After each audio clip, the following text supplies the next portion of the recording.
I promised my fellow practitioners out there an episode just for you guys within this holistic medicine series, and today is going to be that day. So calling out and talking to all my fellow practitioners out there, whether you are in the functional wellness space, whether you're a prescribing provider, whether you are in the nutrition field, you're a health coach, you're a trainer, you work in physical body medicine. So all my physical therapists, occupational therapists out there, welcome. You are in the right space if you are curious about why, and maybe more so why, but also how to identify and how to work with some of those individuals that are coming to you with a pretty layered health history, and some of those individuals that you feel like are coming to you already having been through quite a few providers, already having seen a lot of different medical practitioners, and you feel like you're kind of maybe inheriting a little bit of their overall story. And if you are going to work in the healthcare space in 2026 and beyond, you have to be ready to take on these types of patients, because it's just getting more and more layered and more systems involved, mostly because we have, like I said, maybe more of the first pit stop for a lot of people being more of the conventional medicine route, where they are very much pieced apart. Right? They see endocrinology, they see pulmonology, they see gastroenterology.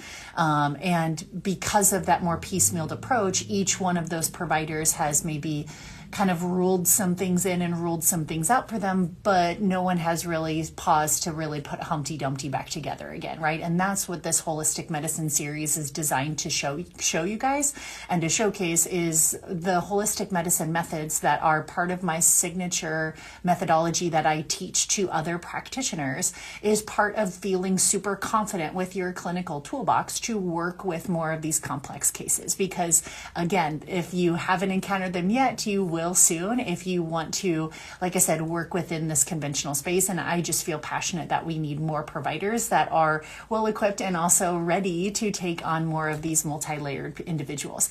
So if you feel like, again, you've been working within your healthcare sphere and your niche, and you are wondering why you keep either getting patients that have just continued to relapse on other protocols or with other practitioners, maybe their supplement list feels like it just keeps on growing versus actually getting smaller, or they feel like their food sensitivities keep getting worse and not necessarily better. Maybe you feel like you inherited one of those clients that has a lot of previous protocols and you don't even know where to start, right? And something quietly maybe nagging in the back of your head might be asking, where's the gap here? Of course, a lot of times as practitioners, we tend to take that on as some sort of imposter syndrome or some sort of knowledge gap in our part. And it is a little bit of a knowledge gap, but it's also more of an experience gap, because all of us are really kind of seeing this new immune dysregulation picture really for the first time. So a lot of us are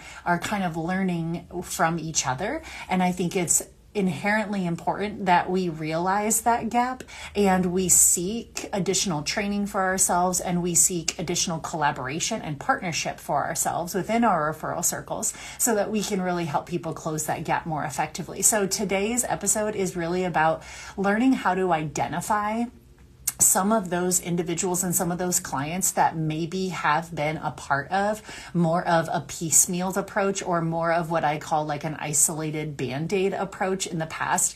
What are some of those things that I am looking for, even on someone's intake forms? When they fill out my intake forms, they're filling out their health history. What are some of those things before I've even laid eyes on them, before I've even had a singular conversation with them? What are some of the things that I immediately kind of gravitate towards as far as patterns, as far as stories that are starting to emerge from this individual that they have not been spoken about? What are some of the things that are just glaringly obvious to me that I also want to equip you guys as practitioners? And I want us to be able to have some conversations about this, of like, what are we looking for? What are some of those things that immediately we should be like, have a little red flag about when we see on an intake form that we might need to approach this case a little differently. And we might also need to break them out of this vicious cycle of, I've seen, 4 different practitioners. I've had 9 different diagnoses. I've had 3 different elimination diets. I have, a supplement stack that looks like a receipt, right? A mile long. And really all they have had up until the point maybe of meeting you is more Band-Aids. They didn't realize that's all they were getting is more Band-Aids. And everybody, like I said, that they had been encountering has probably been trying to do the best with the training that they had. And that's what we are trying to do every day out here as well too, is we're trying to do the best with the training that we have. But somewhere along the way, managing their symptoms became good enough. Like that's what we're accepting as the standard of care now, is just managing someone's symptoms instead of truly doing the detective work to resolve them at the level of the source, because it just almost became a little bit easier. I call it lazy medicine. I know that that seems like a harsh term, and I truly don't think that anybody is doing it with poor intentions. It's just lazy medicine because we're really only scratching the surface of our toolbox if all we're willing to do is give someone like antihistamines for a histamine issue. What? Or we're giving someone like anti-inflammatories for an autoimmune disease. What? Like, what are we doing, right? We have to do better. We have to demand better than that out of ourselves and demand that out of each other in this field as well, too. So today I want to dive into, like I said, some of the practical things, and not just like a philosophy, but truly a skill, a clinical skill set of how do I spot a client that has had nothing but Band-Aid solutions offered to them.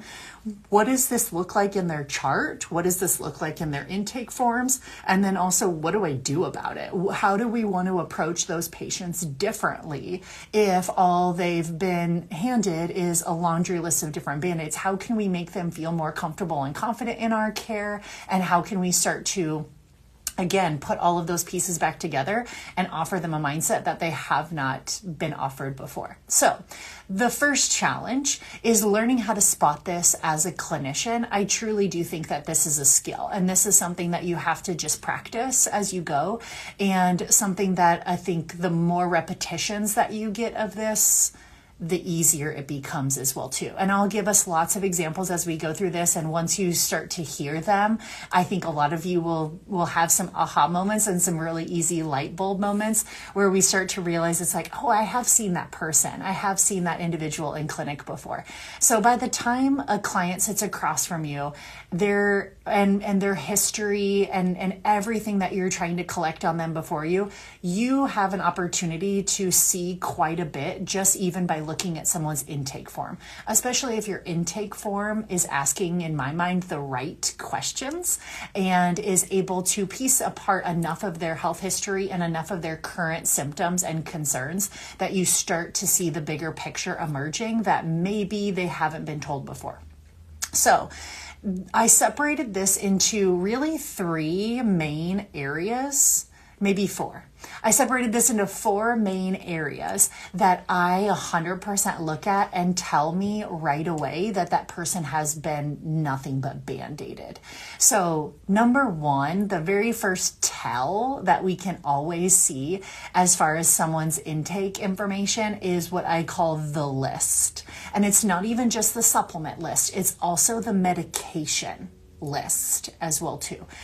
But number 1, I would say their supplement list is something that can give me lots of different eyeballs on what paths they've been led down before, what practitioners have kind of turned them on to. Has anybody tried to really help them with what we would consider the root cause of things, or have they just been handed nothing but Band-Aid solutions? So for example, and this could be pharmaceuticals or could be supplemental, one of the first things I always look for is anti-inflammatories. Very broad category, right? But when we think of anti-inflammatories from a supplemental perspective, we can think of maybe some of the classic ones like turmeric. We can think of some of the classic ones like omega-3s in that category. There's also the pharmaceutical anti-inflammatories. Maybe they're on high-dose NSAIDs on a daily basis, and looking at their multiple list of different anti-inflammatories, all I'm doing is starting to create a picture. I'm just building this question of, but where's the inflammation coming from? Why is someone just giving you multiple anti-inflammatories? We can take more and more anti-inflammatories, but no one asks where's the inflammation coming from. And so we just keep managing the output of that process instead of actually putting the fire out. Someone was just okay with giving you multiple high dose like fish oils and turmeric and NSAIDs and over-the-counter pain management without asking where the inflammation's coming from. That's suspect to me. Number one, I'm like, no one's treating the source. Everyone's just band-aiding you. Very closely related to that is multiple antioxidants. If you're familiar with the family of antioxidants, we have CoQ10, we have N-acetylcysteine, we have resveratrol, we have vitamin E, we have alpha-lipoic acid, right? We have L-carnitine. We have so many like antioxidants, things that in the body are meant to fight free radical damage. Sometimes they get lumped in with anti-inflammatories, but really my question is, where is the oxidative stress coming from? If there is an oxidative stress picture, we know that there is a mitochondrial dysfunction. Why is there mitochondrial dysfunction, right? I just see so often where I'm looking at the supplement list, I'm looking at the medication list, and all I see are Band-Aids. I just see multiple anti-inflammatories, multiple antioxidants. A lot of times when it comes to females, another red flag for me is estrogen detox supplements. I mean, every female that comes to me and some provider put them on DIM, I'm done. I'm like, why are we just putting every female on DIM as if this like blanket supplement, or like calcium D-glucarate? And my question is, why is their gut not clearing estrogen? I'm not going to just pull estrogen out of circulation and just give you some DIM, but we have to ask the better question of what's going on in their gut? What's going on in their liver? Why is their body not detoxing and metabolizing estrogen to begin with? Where are these estrogen dominant symptoms coming from? Not just here's some more DIM. And so you can imagine a lot of these females even that I might see, and I'm running through their supplement list or I'm running through their medication list, and all I see are like anti-inflammatories and some DIM and estrogen balancing supplements and antioxidants. And they might feel like, oh my gosh, I'm doing everything right, but all I see are a bunch of Band-Aids, right? And so it's not a bad thing, but being able to have a conversation with a patient about that. And I'm like, do you realize that all of these are just different forms of anti-inflammatories, but no one has anyone really told you where the inflammation's coming from that we're fighting? And they're like, no one's ever asked me that. It's like, that's the question. Those are the questions we need to ask. Very similar to multiple blood sugar stabilizers. They're on berberine, they're on chromium, they're on inositol. What is dysregulating the blood sugar? What about their diet? When are they eating? How are they pairing foods together? It's like, what is stress levels doing to their glucose? Like, none of these supplements answer that. Or if they're on multiple blood sugar controlling medications like metformin, and it's like, what are we doing? We're just trying to, again, cover up and Band-Aid a lot of these pictures. So it's not just, like I said, the supplement list. You can see this with a medication list as well too. I see individuals all the time who, again, just aren't quite understanding how all of these things kind of fit together. So another common one would be any of your digestive concerns. Someone who is on long-term Miralax. That's a stool softener, right? That's a laxative. And so asking them is like, has anyone ever done a workup for you to figure out where the constipation is coming from? No, they just put me on stool softeners for the rest of my life. Or your acid blocking medications, pantoprazole, omeprazole, Pepsids of the world. It's like, why are we on long-term acid blocking medications? Has anyone helped you investigate why your body's not creating enough stomach acid, or why you're having some of these upper GI concerns? Has anyone ever tested you for H. pylori, zinc deficiencies, low stomach acid? Nope. So that's the first thing that we really want to, like, that's your telltale sign, is if you're not asking for current medications, current supplement lists on your intake forms. That can tell you a whole lot about, has somebody just been band-aided, or have they truly been looked at from like a root cause scenario? So that's always the first place, number one, that we want to look at. Number two is usually their diet history. Yes, what they're currently eating is of course helpful, but I'm looking at like the trajectory. Has someone who took what was supposed to be like a therapeutic diet and now they're trying to adopt it forever, or is that diet becoming more and more restrictive? So I'm always looking for someone that says like, oh, I started like a gluten-free diet and now I'm gluten-free, dairy-free. I can't eat almonds, I can't eat eggs, and bananas bother me too. Okay, it's like, wow, something that was supposed to be a therapeutic diet trend now has turned like more and more restrictive for you. Or I met with a female a couple weeks ago, and she, again, started out gluten-free, and then the next provider thought that it might also be dairy, so she went from gluten-free to dairy-free, and then the next provider thought it might be IBS, so then she was doing gluten-free, dairy-free, and low FODMAP diet, and eventually she had gone to putting herself all the way on what's called an AIP paleo diet, which is one of the most restrictive diets out there. And she's like, I feel great when I follow that diet, and then the second that I'm off of it, I feel like garbage again. It's like, that's a clue, right? That's a clue that it's like, it's not the food, it's the state of the gut, and no one had asked her that. No one had helped her come up with that response. So clinically speaking, an elimination diet really shouldn't be a long-term strategy. It should be something that is a diagnostic tool. It's something that's short-term. It's something that's therapeutic. It should not build on itself and continue to build a list of unsafe foods. That's where we're probably just living in a Band-Aid zone. And I hate having to be another practitioner ever that tells someone to avoid another food, right? That's not our ultimate end goal, because I know that that's a Band-Aid. And there's so many people that say, oh, I've worked with functional providers and their biggest treatment was don't eat this, don't eat that, don't eat this, don't eat that. I'm like, I'm sorry, but you did not experience functional medicine, or at least what my definition of functional medicine is, which is why I've created my holistic medicine model the way that I did. And very closely related to that, which is a great segue, number 3, the biggest kind of red flag that you look for is the referral trail that happened. So primary care symptom to rheumatology, rheumatology symptom to gastroenterology, gastroenterology symptom to a dietitian, dietitian symptom to their gynecologist, gynecologist symptom to endocrinology. It's like every person, every referral moved the person forward without ever looking back at the full map again. No one was asking to connect the dots. No one was zooming out. Every appointment just like left with like a new diagnosis, a new prescription, a new food to avoid, but like 0 sense in how it relates all together for that full picture. So that is something that's very rewarding for people, is when they can kind of tell you their overall history and where they've been. And it's like, well, we ruled this out and we ruled this out, and they wouldn't test me for this and they wouldn't test me for that. And I get to kind of like zoom out and put that picture together again and help them understand what's really driving at the root of this, especially when we've been able to rule a lot of those things out. And then number 4 red flag is really their symptom pattern and their relapse rate. Usually Band-Aid patterns, they just keep relapsing. They're not going to resolve. They might migrate to different parts of the body. They might have good days and bad days. They might have flares that feel completely unpredictable, but it's not different.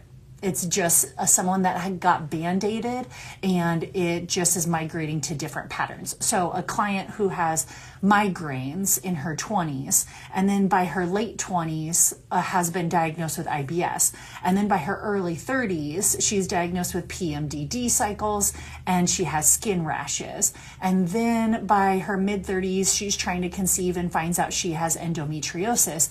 And do you see the pattern? Like, it started back in her early teens with migraines, and everybody just kept Band-Aiding her migraines, and then her IBS, and then Band-Aiding her PMDD with birth control, and then Band-Aiding her skin rashes with some topical treatments. And now all of a sudden she has endometriosis, and it's like, this started with her migraines, right? Which should have been a point of us to look at.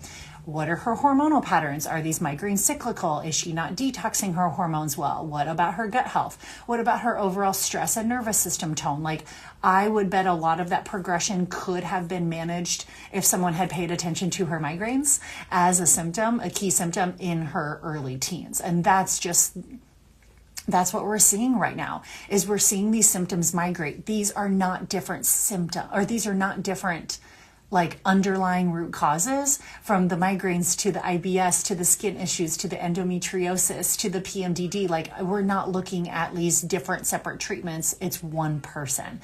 And when you start to like read the language of the body like that and zoom out and not just treat everything as its own separate treatment and own separate disease, you start to really be able to take anybody that feels kind of like a complicated mess and be able to sort it into like one coherent and cohesive conversation. And this pattern and skill set of pattern recognition, to me, is a skill set that we absolutely need more of in this like functional medicine and just medicine and beyond. And that's where, like I said, my Whole-istic Medicine Mentorship Program was really created, so that I can teach more practitioners how to think in this clinical hierarchy and feel more confident around some of these complex cases. So maybe you've identified that you have a patient or two that really fit this picture. You're like, yep, they are the classic definition of a band-aided client.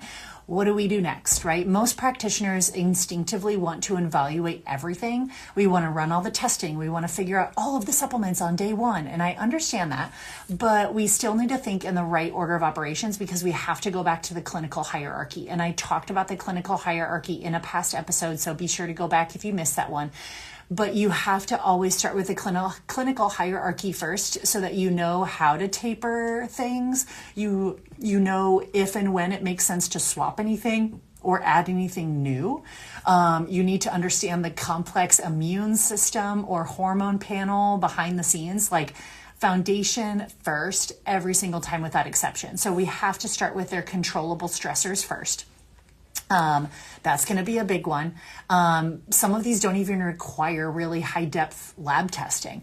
Blood sugar, nutrient repletion, circadian rhythm, sleep, right? These are not just like warm up steps into the process. They are the bread and butter. They're the main walls of this structure here. Okay. So we can't just out supplement those things. This is not talking about like giving them like adaptogens for their stress and giving them chromium for their blood sugar. No, I'm talking about changing what they're eating, when they're eating, how they're sleeping, how they're managing their overall light and circadian rhythm throughout the day.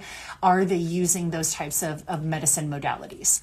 Then we can think about like drainage and detoxification, right? We need to think about drainage, elimination. Are they pooping every day? Do we have bile flowing? Are they well hydrated? If we have those exit pathways that are clogged up, like, please don't be running toxin testing and mold testing. Like, I don't care. Those things are way downstream from the foundations first. Then obviously, after we've addressed the controllable stressors, their drainage and elimination pathways, then we can start to think about gut health, immune system modulation. Do they have some genetic detoxification deficiencies? Like, okay, yeah, then we can think about those things. But if you're not doing it in the right order of operations, if you try to take on more of these complex people that are on a lot of Band-Aid prescriptions, or they're on a lot of Band-Aid supplements, you're going to have a hard time helping them taper off of some of those, because they're using those right now to like hold up a really messy and unstable surface. So you have to stabilize the surface underneath it first, and then some of those like just Band-Aid anti-inflammatories, Band-Aid antioxidants, Band-Aid digestive system supporters, Band-Aid hormone supporters, whether it's pharmaceutical or it's supplemental, like the taper just becomes easy, because you're not just arbitrarily removing things, but you're actually systematically not needing those things to hold up the foundation anymore. So now it's like the list doesn't just get like managed down or forced down. It gets made unnecessary. Like half the things just become unnecessary. And I can't tell you how many patients I have like that, where between like prescription medications or even supplemental medications, they're like, I used to not be able to poop without 3 different digestive enzymes and 2 different stool softeners. And now I haven't taken any of those things forever. And like, I have no issues. They become null and void. That's what you want. You want the foundations to hold you up underneath so that some of those extra things on top become null and void. But there's so many people in both the conventional and the functional provider space right now that are not thinking that way. And they don't mind. It's not like maybe they don't mind, but it's like they don't have any other toolbox except for just put someone on a new supplement for a new symptom and like a new prescription for a new symptom. And no one is really thinking about how are we weaning this down and making sure that the body holds itself up. That to me is holistic medicine models. And that's something that from practitioner to practitioner, if you want to actually work in changing someone's health, you've probably felt some of those frustrations of just adding more elimination diets, adding more medications, adding more supplements, and still watching your client struggle and still watching your client cycle. And that is because we're not using and understanding the clinical hierarchy. We're not understanding the clinical sequence. And it's not necessarily your fault. It just hasn't been included in your training yet. And so I'm always looking, like I said, for ways to really address that so that we can get these really well-intentioned practitioners like yourself up to speed and filling in that gap.